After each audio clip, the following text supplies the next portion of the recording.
Capítulo 6. La voluntad de Dios para su vida. Un miembro de nuestra iglesia llamado Matthew sirvió durante muchos años con otros cristianos en uno de los lugares con mayor persecución del mundo. Hacerse cristiano en esa nación casi exclusivamente islámica era extremadamente costoso. Matthew me contó que el día que en un hombre o una mujer llegaba a la fe en Cristo en ese país, se lo animaba a hacer una lista de todos los no creyentes que conociera, la que en general abarcaba prácticamente a todos sus conocidos. Luego se le pedía que rodeara con un círculo los nombres de 10 personas a quienes consideraba las menos inclinadas a matarlo por haberse hecho cristiano. Se lo alentaba a que compartieran el evangelio lo antes posible con cada una de estas 10 personas. Eso era exactamente lo que hacía y de esa manera el evangelio se extendió en el país. Suena bastante parecido a Mateo 4, ¿verdad? Síganme, y yo les enseñaré cómo pescar personas. Ni bien una persona se convierte en seguidora de Jesús, comienza a pescar personas. Lamentablemente, este no es el caso de muchos, posiblemente de la mayoría de los que profesan ser cristianos en el mundo. Muchos prácticamente nunca han compartido el evangelio de Jesucristo, siquiera con una persona en algún momento de su vida. Incluso entre quienes lo han hecho, la mayoría no están guiando activamente a las personas que lo rodean a seguir a Jesús. ¿Por qué ocurre esto? Porque hay tan pocos seguidores de Cristo dedicados a pescar personas para Él, cuando ese debería ser el aspecto central en la vida de cada cristiano. Podría ser porque hemos malentendido radicalmente el propósito esencial para el que Dios nos ha creado. Podría ser que como resultado estamos perdiendo completamente uno de los principales placeres que Dios ha diseñado para nosotros. A medida que Jesús transforma nuestros pensamientos y deseos, cambia radicalmente nuestra razón de vivir. Es fundamental que como discípulos de Jesús comprendamos esta realidad para conocer y experimentar la voluntad de Dios. La pregunta más común: ¿cuál es la voluntad de Dios para mi vida? Es posible que esta sea la pregunta más frecuente entre los cristianos hoy en día. Tenemos interrogantes y enfrentamos decisiones todo el tiempo, y nos encontramos preguntándonos constantemente por la voluntad de Dios en cada caso. Algunas decisiones son pequeñas y parecen menos significativas. ¿Qué libro debo leer este mes? ¿Dónde almorzaré hoy? ¿Deberé comer adentro? ¿Deberé comer afuera? En caso de comer afuera, ¿dónde debería ir? ¿Al restaurante mexicano, al chino, al italiano o a McDonald's? ¿Qué debería hacer cuando mi hijo de 2 años experimenta una rabieta? ¿Qué debería hacer cuando mi hija de 16 años sufre un conflicto? ¿Qué debería hacer cuando yo tengo una crisis? Otras consideraciones implican decisiones mayores que pueden alterar toda la vida. ¿Debería salir con alguien? De ser así, ¿con quién debería hacerlo? ¿Debería ir a la universidad? Si es así, ¿a cuál? ¿Qué debería estudiar? ¿Qué carrera debería elegir? ¿Debería casarme? ¿Con quién? ¿Deberíamos tener hijos? Si es así, ¿cuántos?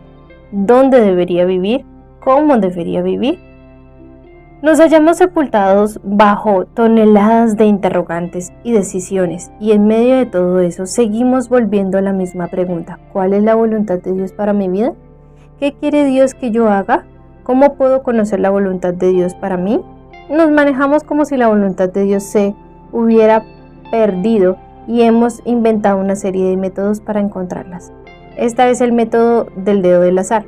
Cada vez que quiera saber la voluntad de Dios, cierre los ojos, abra la Biblia al azar, ponga el dedo sobre algún pasaje y luego abra los ojos y descubra la voluntad de Dios para su vida. Un amigo mío de la secundaria probó este método. Quería salir con determinada chica, pero ella no le mostraba interés en él. En su lucha por obtener una clave sobre cómo lograr la atención de ella, señaló al azar Romanos 8:25, que dice: si deseamos algo que todavía no tenemos, debemos esperar con paciencia y confianza. Fue como si una voz estallara desde el cielo. Mi amigo vio la luz. Solo espera, decía la voluntad de Dios, y ella vendrá. El único problema era que ese pasaje jamás fue designado para dar esperanzas a un adolescente desesperado por una cita. Fue escrito para dar esperanza a personas que sufrían y esperaban el día en que vieran a Cristo. Al final, la muchacha aparentemente no recibió la misma señal desde el cielo que mi amiga. Pasamos entonces al método del milagro extraordinario. Busque una zarza ardiente como Moisés o una luz enceguecedora como Pablo, y allí encontrará la voluntad de Dios. El principal problema con este método es que aparentemente no es tan común. Entre las personas a quienes le pregunté, muy pocas han hablado con una zarza, por lo menos con una zarza que les respondiera. Y no muchas han sido enceguecidas por una luz mientras caminaban por un sendero. Evidentemente no es el método más popular de ellos. ¿Qué tal el método de la coincidencia asombrosa?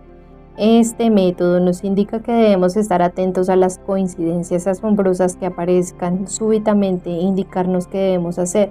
Tal vez usted está en la universidad eligiendo entre estudiar literatura o matemáticas.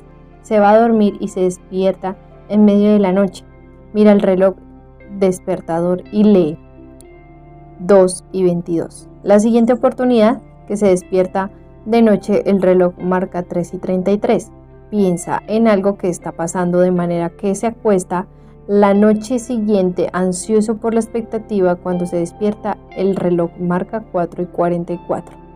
Asombrado se levanta y cae de rodillas al borde de la cama porque Dios le ha respondido: estudiará matemáticas.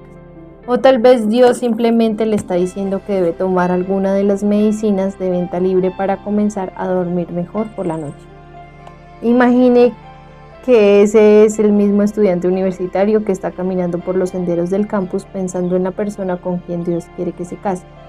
Alguien ha arrojado al suelo una clásica lata roja de Coca-Cola vacía que usted va pateando mientras camina. De repente levanta la cabeza y ve un grupo de muchachas un poco más adelante. Entre ellas hay una que viste una camisa roja. Usted se detiene paralizado. Una vez el Señor le ha hablado. Mira hacia abajo a la lata y luego nuevamente hacia la muchacha de rojo y llega a la conclusión que Dios le ha mostrado a la mujer de su vida. Por supuesto, a estas alturas usted está basando su comprensión de la voluntad de Dios y de un futuro matrimonio de la idea en la que Dios ha hecho que alguien arroje una lata de Coca-Cola justo en el lugar por donde usted pasaría. Es una suerte quien arrojó la basura en un lugar público no haya sido fanático de Sprite, porque de haber sido así, usted hubiera visto a la muchacha de camiseta verde y se hubiera casado con la mujer equivocada, con lo que hubiera arruinado su vida, la de la muchacha, la cual con quien ella debería haberse casado, y así en general hubiera sido un gran desastre para todos. La lista sigue. Tenemos el método del vellón del alma, que implica poner a prueba a Dios para descubrir qué quiere que hagamos. Tenemos el método del suave susurro, que propone esperar que Dios hable como en un susurro, y cuando su voz sea tan baja y tan suave como para cumplir nuestros patrones, cualesquiera que ellos sean, sabremos luego su voluntad. Luego está el método de la puerta abierta, que dice que si Dios ofrece una oportunidad, obviamente es su voluntad para que la aprovechemos. Otra versión de la misma es el método de la puerta cerrada, porque si una decisión resulta difícil, es obvio que no es la voluntad de Dios que la tomemos, porque Dios nunca querría que tengamos que tomar una decisión difícil.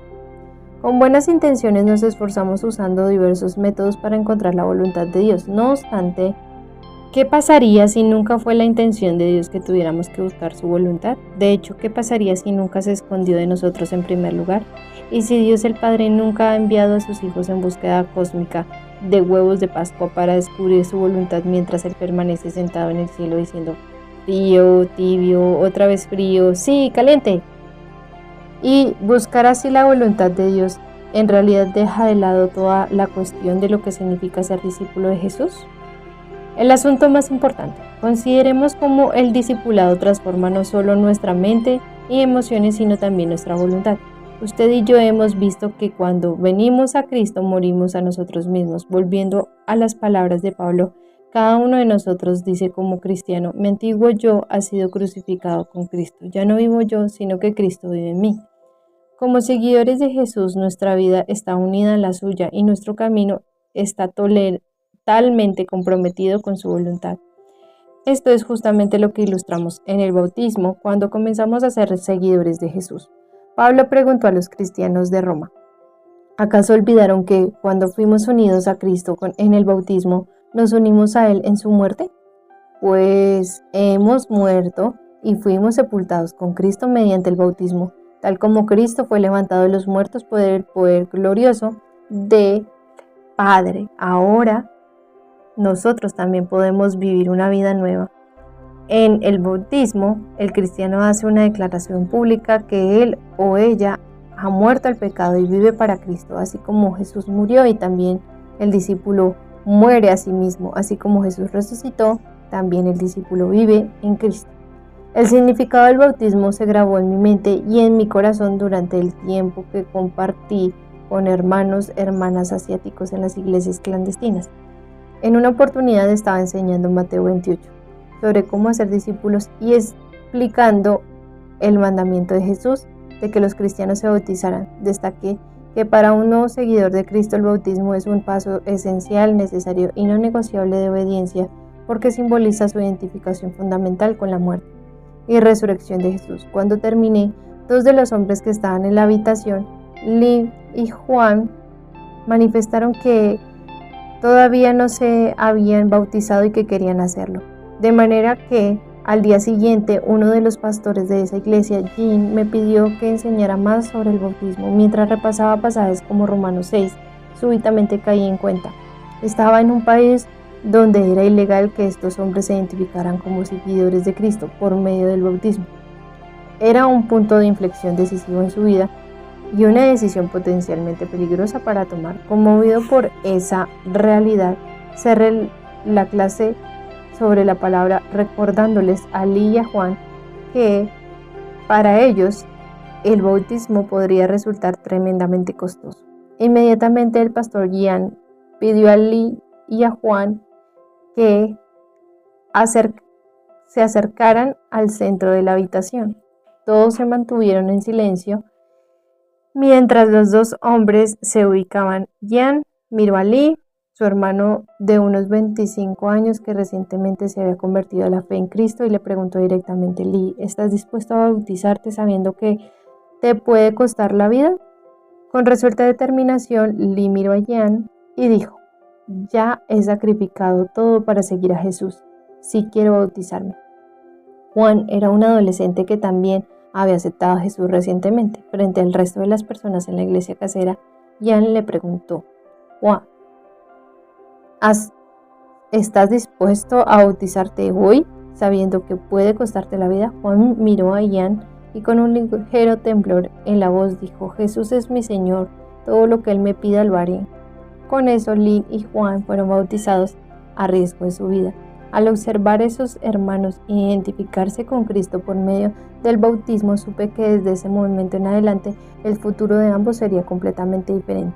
Habían entregado a Jesús todo lo que eran, todo lo que tenían, cualquier cosa que harían y cualquier cosa que serían. Habían sometido sus vidas completa y gozosamente a la voluntad de Dios. Sin embargo, el cuadro de estos hermanos en una iglesia casera de Asia es muy diferente a la manera en que nuestra cultura, quienes profesan ser cristianos, con frecuencia hablan de la voluntad de Dios. A menudo hablamos de la voluntad de Dios en términos negativos o en un tono sombrío.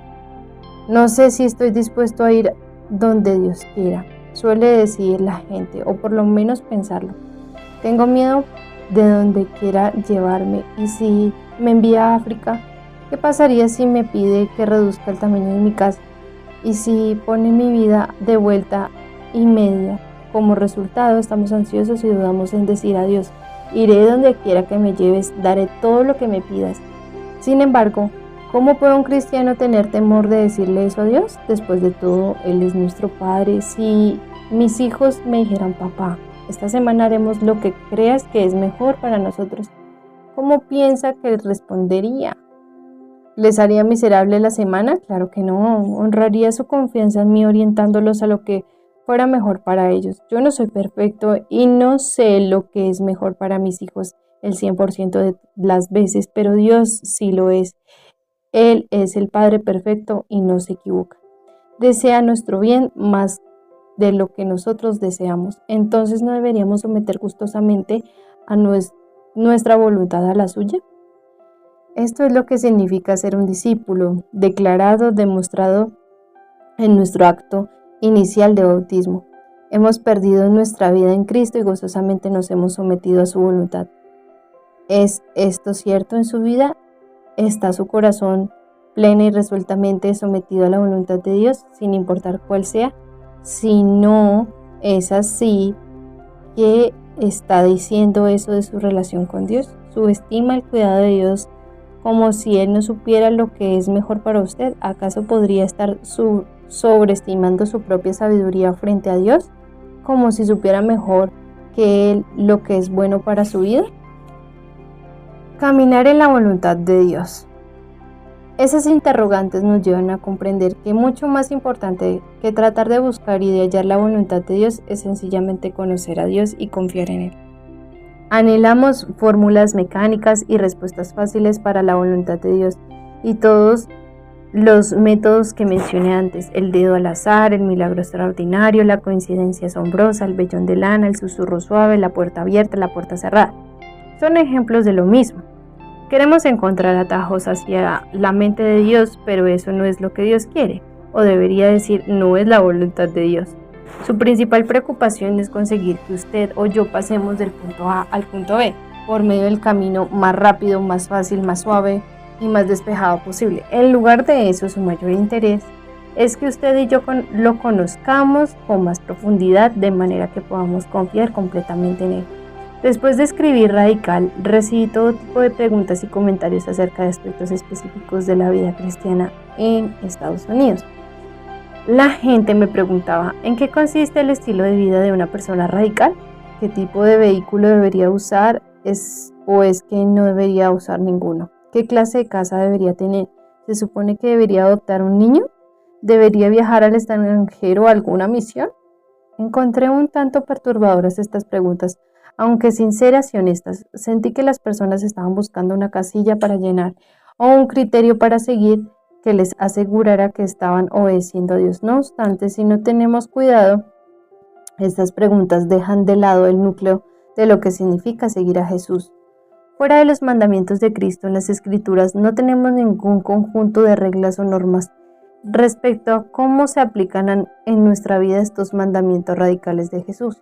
En lugar de eso, tenemos una relación con Jesús, de manera que nos acercamos a Él, pasamos tiempos con Él, escuchamos sinceramente su palabra, a la vez que andamos en obediencia a ella. Al hacer estas cosas, Dios nos guía y nos dirige según su voluntad. Repentinamente comprendemos que la voluntad de Dios no es un mapa de ruta esperando ser descubierto en algún lugar. Más bien es una relación que Dios espera que experimentemos cada día. Este es el fundamento desde el cual emerge el estilo de vida de un cristiano radical. Oswald Chambers utiliza la ilustración de un hombre que va por un sendero en el bosque. Chambers se pregunta si ese hombre dudará alguna vez dónde está situado el sendero. Por supuesto, dice Chambers, el único momento en que dudará dónde está el sendero es cuando esté fuera del mismo. Mientras el hombre siga en el sendero, jamás tendrá que preguntar dónde está. A la luz de la ilustración, Chambers dice, escribe, si tienes un contacto tan íntimo con Dios que nunca necesitas pedirle que te muestre su voluntad, es que estás llegando a la etapa final de tu disciplina en la vida de la fe. Cuando estableces una relación correcta con Dios, disfrutas de una vida de libertad y de gozo.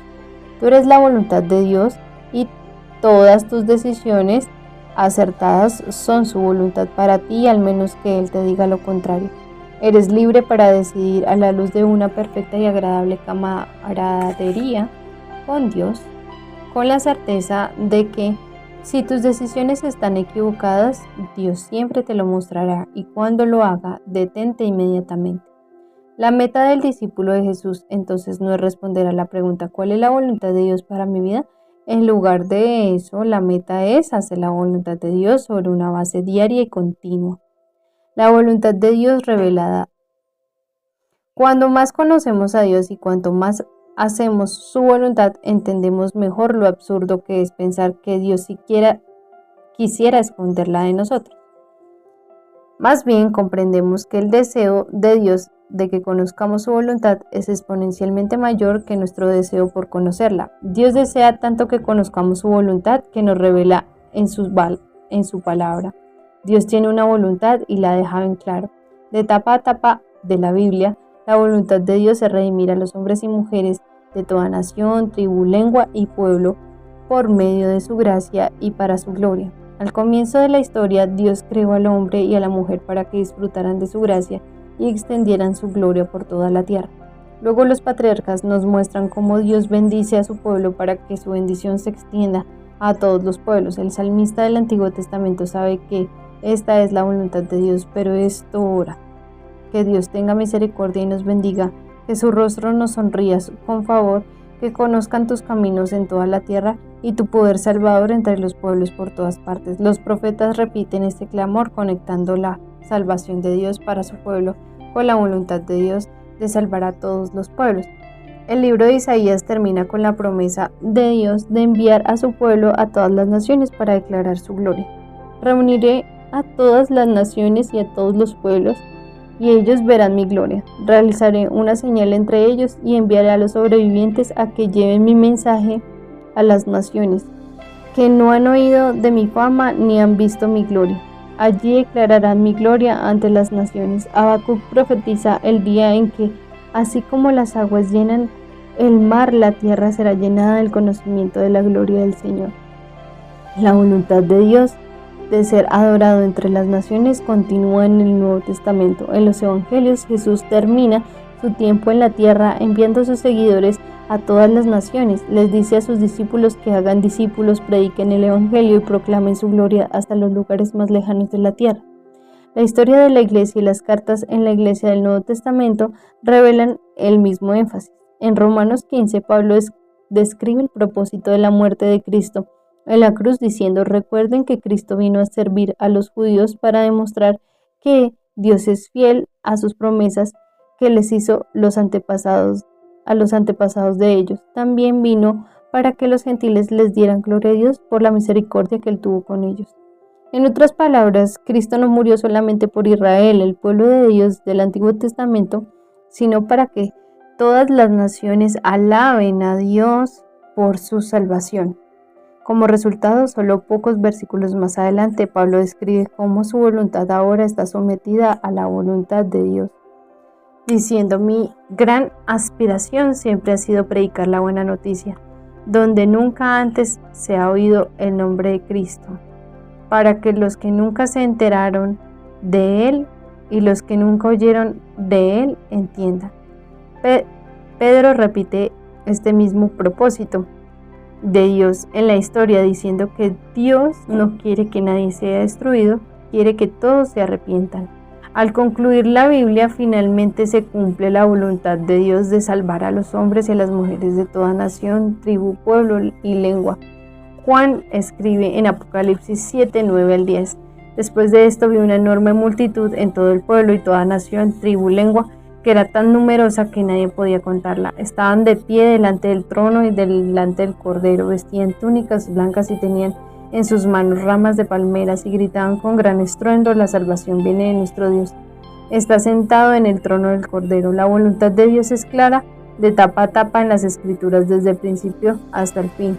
Dios quiere ser adorado, desea que todo el mundo escuche, reciba, abrace, responda al Evangelio de su gracia por el bien de su gloria en toda la tierra. En consecuencia, no sorprende que las primeras palabras de Jesús a sus discípulos en el libro de Mateo sean: sígame y yo les enseñaré cómo pescar personas. En los días siguientes les enseñó que Él vino a buscar y a salvar los que están perdidos. Y Él les dijo: así como el Padre lo había enviado al mundo, Él los enviaría al mundo. En consecuencia, no nos sorprende que las últimas palabras de Jesús a sus discípulos fueran: por lo tanto, vayan y hagan discípulos de todas las naciones. Esta es la voluntad de Dios en el mundo: crear, llamar, salvar y bendecir a su pueblo para la expansión de su gracia y de su gloria entre todos los pueblos. No se trata de encontrar esta voluntad, se trata de seguirla. No necesitamos preguntarnos por la voluntad de Dios porque hemos sido creados para andar en ella. No necesitamos pedirle a Dios que revele su voluntad para nuestra vida. En lugar de eso, le pedimos a Dios que encuadre nuestra vida con la voluntad, ya que nos ha revelado. La voluntad de Dios para nosotros como discípulos de Jesús es hacer discípulos de Jesús en todas las naciones. Por lo tanto, la pregunta de todo discípulo se hace es: ¿cuál es la mejor manera con la que puedo hacer discípulos en todas las naciones? Una vez que hacemos esta pregunta, comprendemos por qué Dios quiere tanto que experimentemos su voluntad, que en realidad vive en nosotros para que podamos cumplirla. El propósito del Espíritu en la Biblia. Ahora usted puede estar pensando, ¿no estás simplificando demasiado la voluntad de Dios? Seguramente la voluntad de Dios va más allá de solamente predicar el Evangelio a todas las personas y hacer discípulos en todas las naciones. En un sentido, la respuesta a esa pregunta es efectivamente sí. La voluntad de Dios es más amplia que simplemente ganar personas para Cristo. Al mismo tiempo, ¿se ha preguntado alguna vez por qué Dios nos ha dado su Espíritu? Hemos visto como seguidores de Cristo, Dios se une a nuestra vida con la vida de Jesús, poniendo en nuestro interior nada más y nada menos que el Espíritu de Jesús. Entonces, ¿cuál es el propósito de la presencia viva de Jesús en nosotros? En el Nuevo Testamento responde a esa pregunta de varias maneras. El Espíritu Santo mora en los seguidores de Cristo para consolar y convencer, para dar dones y para proveer guía. El Espíritu Santo es el ayudador y el consejero que abre nuestra mente para comprender la palabra de Dios e impulsa nuestro corazón a ofrecer adoración a Dios. No obstante, en medio de todas estas cosas, el Espíritu tiene un nuevo propósito universal que parece particularmente evidente en el momento en que llena a los seguidores de Cristo por primera vez. Cuando Jesús prometió enviar a su Espíritu a sus discípulos, dijo que recibirán el poder cuando el Espíritu Santo descienda sobre ustedes y serán mis testigos y hablarán a la gente acerca de mí en todas partes, en Jerusalén, por toda Judea, en Samaria, hasta los lugares más lejanos de la tierra. Jesús ya les había dicho: hagan discípulos y prediquen el arrepentimiento, el perdón de los pecados, todas las naciones, porque eran testigos de estas cosas. La voluntad de Jesús para sus discípulos era que testificaran, y Él enviaría su Espíritu para ayudarlos a seguir y a cumplir esta voluntad. ¿Qué significa entonces testificar? Simplemente significa hablar. Testificar a alguien de quién es Jesús, qué hizo, cómo lo salva. Esa expresión verbal tiene pleno sentido a la luz de lo que hemos visto hasta ahora sobre cómo actúa el Espíritu Santo en la Biblia. Un rápido repaso de las oportunidades en el Antiguo Testamento donde el Espíritu llena a diferentes personas revela un propósito particular asociado a la venida del Espíritu. Analice estos 6 ejemplos para ver si puede identificarlo. Después el Señor descendió en la nube y le habló a Moisés. Entonces les dio a los 70 ancianos el mismo Espíritu que estaba sobre Moisés, y cuando el Espíritu se posó sobre ellos, los ancianos profetizaron. Cuando Balaam alzó la vista, vio a Israel acampando por tribus. El Espíritu del Señor vino sobre él, entonces pronunció su oráculo. El Espíritu del Señor habla por medio de mí, sus palabras están en mi lengua. Entonces el Espíritu de Dios vino sobre Zacarías, hijo de Joaida, el sacerdote. Se puso de pie delante del pueblo y dijo: esto dice Dios: fuiste paciente con ellos durante muchos años, enviaste tu Espíritu, quien les advertía por medio de los profetas, pero aún así no quisieron escuchar. Entonces vino sobre mí el Espíritu del Señor y me ordenó que dijera: esto dice el Señor. En cada una de las instancias anteriores, el Espíritu de Dios está asociado con la palabra hablada. Cada uno de los que recibieron el Espíritu de Dios habló y profetizó la palabra de Dios.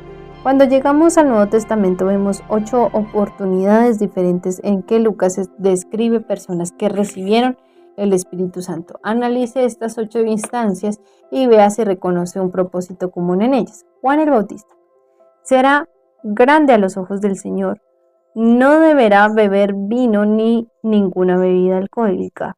Será lleno del Espíritu Santo aún antes de nacer, y hará que muchos israelitas vuelvan al Señor su Dios.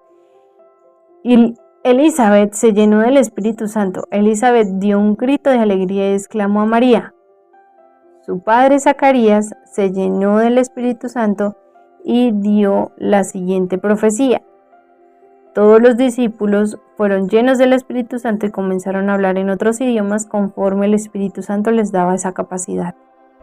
Entonces Pedro, lleno del Espíritu Santo, les dijo: gobernantes y ancianos en nuestro pueblo.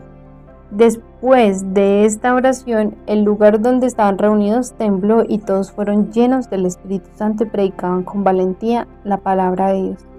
Así que Ananías fue y encontró a Saulo, puso sus manos sobre él y dijo: hermano Saulo, el Señor Jesús, quien se te apareció en el camino, me ha enviado para que recobres la vista y seas lleno del Espíritu Santo. Al instante, algo como escamas cayó de los ojos de Saulo y recobró la vista. Luego se levantó y fue bautizado. Después comió algo y recuperó las fuerzas. Saulo se quedó unos días con los creyentes en Damasco y enseguida comenzó a predicar acerca de Jesús en las sinagogas diciendo: Él es verdaderamente el Hijo de Dios. Saulo, también conocido como Pablo, fue lleno del Espíritu Santo y miró al hechicero a los ojos. Luego dijo: tú, hijo del diablo, lleno de toda clase de engaño y fraude y enemigo de todo lo bueno, ¿nunca dejarás de distorsionar los caminos verdaderos del Señor? En estas 8 circunstancias donde las personas recibieron el Espíritu Santo, el resultado fue que comenzaron a hablar.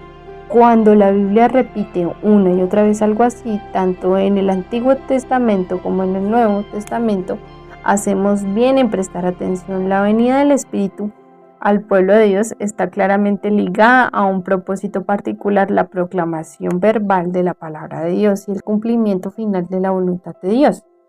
Esto es exactamente lo que vemos que Jesús cumple por medio de su iglesia en el Nuevo Testamento.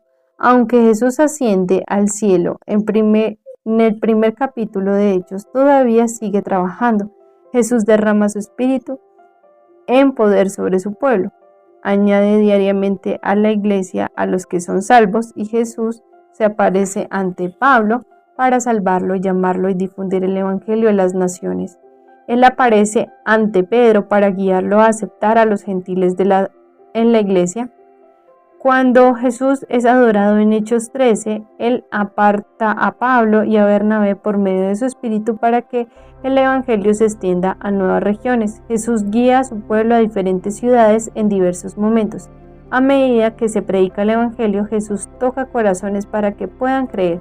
Jesús hace todas estas cosas por medio del Espíritu en sus discípulos. El propósito del Espíritu en nuestra vida. Jesús sigue haciendo lo mismo hoy. Así como Jesús llenó a sus discípulos con su poder y su presencia para lograr sus propósitos en el primer siglo, Jesús ha llenado hoy a cada uno de sus discípulos con su poder y su presencia para lograr su propósito en el siglo XXI.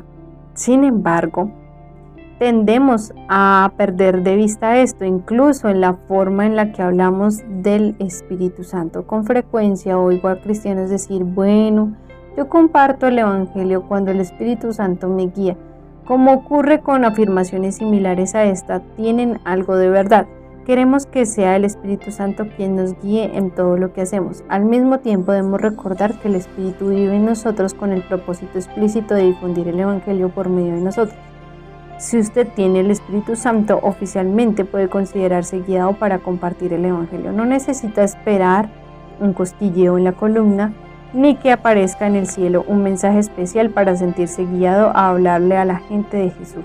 Sencillamente abra la boca y hable acerca de la vida, la muerte y la resurrección de Jesús, y estará cumpliendo el propósito de la presencia de Jesús en usted. En otras palabras, cada vez que usted le habla a otros acerca de la maravilla del Evangelio, está cumpliendo la voluntad de Dios. También oigo a cristianos que dicen: bueno, yo no testifico con palabras, testifico con mi vida. Nuevamente hay cierta verdad en esto. Queremos que el carácter de Cristo se manifieste en nuestras acciones. Al mismo tiempo, cuando Jesús dijo a sus discípulos que recibirían su Espíritu y serían sus testigos en el mundo, no nos estaba llamando simplemente a ser amables con la gente que lo rodeaba. Ya sea una corte o cualquier circunstancia, la función básica de un testigo es hablar. Como ya lo hemos visto, 10 de los 11 apóstoles que oyeron las palabras de Jesús en Hechos 1 no sufrieron el martirio porque andaban por el mundo haciendo buenas obras. Los mataron porque daban testimonio verbal de la palabra de Dios. Hoy en día tenemos hermanos y hermanas en todo el mundo que están presos, son apaleados, perseguidos y asesinados. No porque sonrían mientras sirven a otros. Los mártires desde el primer siglo hasta el siglo XXI mueren porque propagan el Evangelio. ¿Acaso no suena un poco ignorante y hasta arrogante decir, particularmente en regiones donde hay libertad para proclamar el Evangelio, que es suficiente testificar con nuestra vida? Dios nos ha dado un Evangelio en que creer, un espíritu para poder tener poder y un idioma para hablar, con un propósito tan grande, glorioso y global que exalta a Dios y que trasciende toda la historia. Desde el comienzo de los tiempos hasta ahora, Dios ha estado obrando, llevando personas hacia Él y nos está usando para lograr su voluntad. La expectativa diaria del discípulo. ¿Cree usted esto? ¿Cree que Jesús está obrando en el mundo a su alrededor y quiere usarlo en función de su voluntad para cumplir su obra? Hace varios años pasé unas semanas en la ciudad de la India. Los compañeros con los que trabajamos evangelizando esa ciudad relativamente no evangelizada nos pidieron que saliéramos cada noche a un parque popular que se llenaba de gente. Creemos que Dios está trabajando en el corazón de la gente en la ciudad, nos dijeron, y quiere que conozcan su amor. Dios ha revelado a Jesús en algunos de ellos por medio de sueños y visiones. Otros han oído un poco sobre Él y desean saber más. Entonces dijeron, el trabajo de ustedes es ir y encontrar a estas personas cuyo corazón Dios ha preparado y compartir el Evangelio con ellos. Entonces oraron para que Dios dirigiera nuestros pasos hacia las personas que estaban abiertas a la palabra de Dios y nos despidieron. Cada noche iba al parque que estaba lleno de confianza, y mi confianza no dependía de mi personalidad ni de mi habilidad para compartir el Evangelio. En lugar de eso, mi confianza se basaba en la realidad de que Dios ya estaba trabajando en la vida de las personas en ese parque. Dios deseaba salvarlas y las estaba atrayendo hacia Él. Ahora eso no significa que cada persona con la que hablábamos respondiera positivamente al Evangelio. Sin embargo, muchas lo hicieron. Tuvimos muchas conversaciones fructíferas acerca de Cristo, y algunas de esas personas con el tiempo se hicieron seguidoras de Cristo. En el camino, el equipo con quien serví en esa oportunidad y yo tuvimos el privilegio de ser parte de la obra sobrenatural de Dios en la vida de las personas. ¿No será que la voluntad de Dios para nosotros es que enfrentemos cada día de esta manera? Entre bambalinas, Él está haciendo cosas que no tenemos la menor idea en la vida de las personas con las que trabajamos, vivimos y nos cruzamos cada día. Tal vez Dios ha puesto en nuestro camino para que escuchen el Evangelio de nuestros labios. Quizá mientras compartimos su Evangelio, Él les abrirá los ojos para que puedan ver su gloria. Parece que esto fue la expectativa diaria de los discípulos hace 2000 años. Entonces, imagínense sentados en un café hoy en día. Y si acaso Dios ha venido preparando a la mujer a la que está en la mesa contigua para escuchar el Evangelio, y si Dios en su soberanía ha arreglado las circunstancias de la vida de ella, preparando el escenario para una conversación acerca de Jesús entre usted y ella, y si Dios decide usarlo mientras comparte el Evangelio para cambiar la vida de esa mujer para siempre, sin embargo, pensará usted, no es así de fácil comenzar a hablarle a la gente de Jesús, a la persona que está sentada contigua de un café. Todos tenemos temores que rápidamente afloran a la superficie. El miedo a ofender a alguien, el miedo a decir algo equivocado, el miedo a ser rechazado o simplemente el miedo a iniciar una conversación incómoda. No obstante, estos temores son la señal de que estamos olvidando quiénes somos. Somos seguidores de Cristo que hemos sido crucificados con Él. Ya no vivimos, sino que Cristo vive en nosotros. Cristo ha unido su vida a la nuestra y nos ha dado un espíritu con este propósito. Sin Él tenemos motivos para temer, pero con Él tenemos motivos para confiar. Por nosotros mismos estamos destinados a fallar. Pensemos en la naturaleza extravagante del Evangelio que compartimos. Les decimos a las personas que son malvadas en lo más íntimo de su ser y que están condenadas por su pecado, destinadas al infierno. No obstante, hace 2000 años el hijo del carpintero judío que afirmaba ser hijo de Dios fue clavado en la cruz de madera, y ahora el destino eterno de cada persona depende de que se niegue a sí mismo y lo declare Señor y Salvador y Rey. A primera vista, el mensaje parece ciertamente difícil de vender, ¿verdad? ¿Cómo podría alguien creerlo? Las personas creerán el Evangelio por la misma razón por la que usted lo ha creído, porque el Espíritu de Dios les abre los ojos para ver la gloria de Dios y para recibir la gracia de Dios. Durante los últimos 2000 años, Dios ha querido atraer a las personas a Él por medio de la proclamación de su palabra, por el poder de su Espíritu, y sencillamente nos llama a nosotros a hacer lo mismo hoy. Mientras seamos fieles a obedecer a su voluntad, Dios será fiel en bendecir su palabra.